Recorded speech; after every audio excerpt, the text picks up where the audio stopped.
Welcome to Integrative Approaches to Mastering Wellness, lovingly known as I Am Well MD. I'm your host, Tanikella, pediatrician and life coach. I help individuals who are wired and tired break free from the chains of overwhelm so they can enjoy the life they've worked so hard to create. I also help them to support their families in a more holistic way. Welcome to episode 13. Today we're going to talk a little bit about baggage. Yes, even I have baggage. So for those of you who didn't know me some 20 plus years ago, I was a pretty good teenager, but I definitely had an angsty side.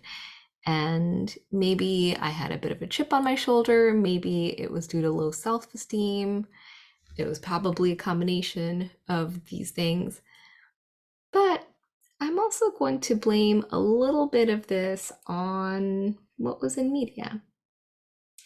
I listened to lots of music when I was younger. And I know I'm about to date myself by mentioning these bands, but I loved listening to Queen and Metallica, Radiohead, U2, Nirvana, Dave Matthews Band, Incubus, Better Than Ezra, Coldplay, Sarah McLachlan. The list goes on and on and on and on. I often listened to music in the car when I was on my way to work or school. So much of the music I listened to as a teenager and into my early 20s was super emo. And I would totally immerse myself in the listening experience. Like I'd allow these emotions to just wash over me. Sadness, anger, indignance, heartbreak. And sooner or later, the drive would be over, the music would end, and I would go on to the next task. But these feelings would linger within me well after the song was done. I'd feel downcast or just impatient for no good reason. It took several years, maybe even over a decade, before I started becoming aware of what was happening. I'd get into my car feeling totally fine and get out of my car 30 some minutes later feeling sad, empty, or irritated. And to be frank, nothing extraordinary had happened on my way to work to make me feel this way. Maybe there were a couple of annoying or aggressive drivers, but nothing so stupendous that it would color my whole day. So, have you ever listened to a song and were just emotionally overtaken by it?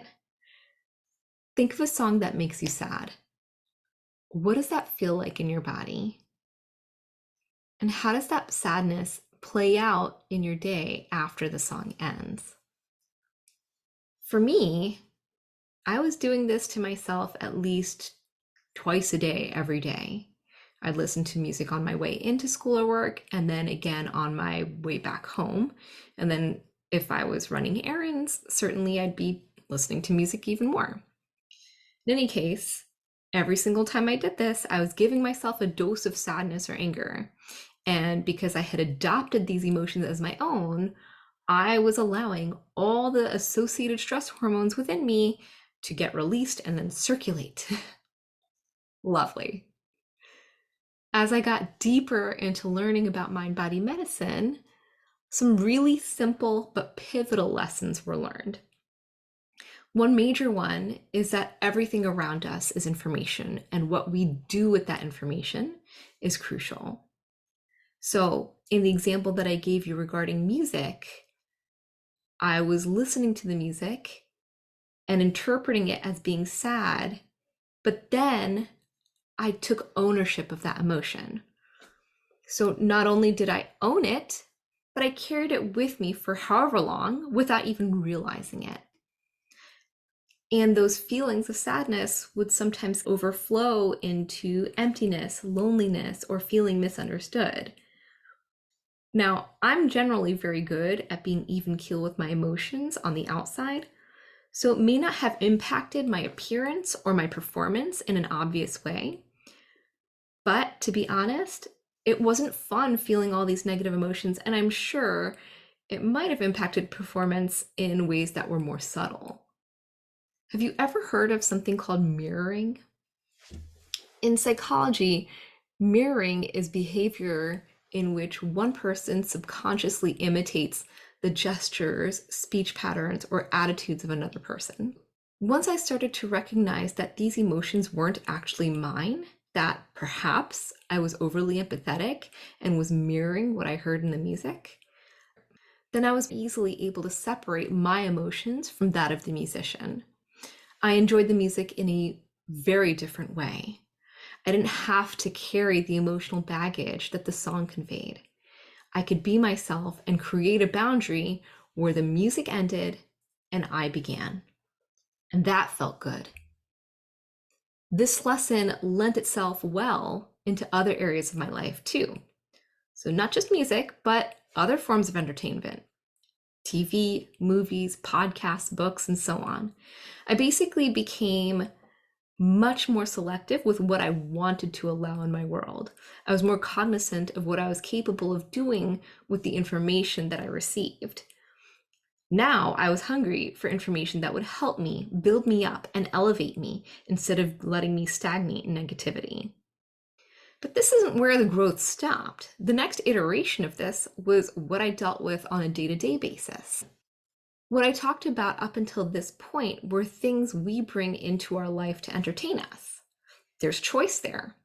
But what about things we can't readily avoid, like family or work, like the traffic on the road, or what's happening in the world? Not everything is rainbows and butterflies, and not everything is entertainment and can be ignored. So let's take an example. Let's say you enter your house and you immediately feel this irritated energy. Maybe someone upstairs is brooding. You may actually be able to discern that this isn't your emotion and that it's someone else's. And just because it's hanging there in the air doesn't mean that you have to adopt it and start feeling irritated yourself. It also doesn't mean that you need to ignore it to be able to carry on with your life. You can make a choice here. If you want, you can make the choice to hold space or feel compassion for this angry person. Just imagine how that might change the tone in your home. Maybe that person will sense that it's safe to come to you, tells you what's been going on, and cries. You still don't have to take on their emotions as your own. And in fact, I'd venture to say that this is healthier for both of you because you're able to hold space that helps them in a more constructive way instead of jumping into the problem, commiserating with them, and then never actually making plans to solve the problem at hand. So today I'm giving you homework. As you go through your day, I'd like for you to take note when you start feeling strong emotions. Ask yourself what you were dealing with immediately prior to that, and if there's a correlation. Ask yourself if these emotions are really yours or someone else's. If they're someone else's, then it is not your baggage to carry. If you feel moved by them, let's say that there was an injustice that occurred and you feel right to feel angry, then yes, you can claim it as your own and you can allow yourself to feel it. But don't let it cause a downward spiral. Once again, you have a choice here. I know it sounds so weird to talk about choices and emotions in the same sentence, but there are choices here. So I encourage you to ask yourself with an open heart what you can do to move forward and go from there. If you find that you can't answer that question, then allow yourself to get some help. Getting fresh perspective can change everything.